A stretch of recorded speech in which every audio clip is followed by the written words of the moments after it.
வீட்டில் இருக்கிறவங்க தப்பு பண்ணுறாங்கன்னதும் அது அது யாராக இருந்தாலும் சரி, அப்பாவாக இருந்தாலும் தட்டி கேளுங்க, கணவராக இருந்தாலும் தட்டி கேளுங்க, உங்கள் மகனாக இருந்தாலும் தட்டி கேளுங்க.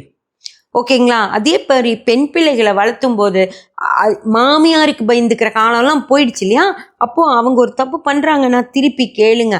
உங்கள் அம்மா தப்பு பண்ணாலும் கேளுங்க. புரியுதுங்களா? உங்கள் மருமக தப்பு பண்ணாலும் கேளுங்க. வாய மூடிட்டு இருக்கணும்லாம் ஒன்றும் அவசியம் இல்லை.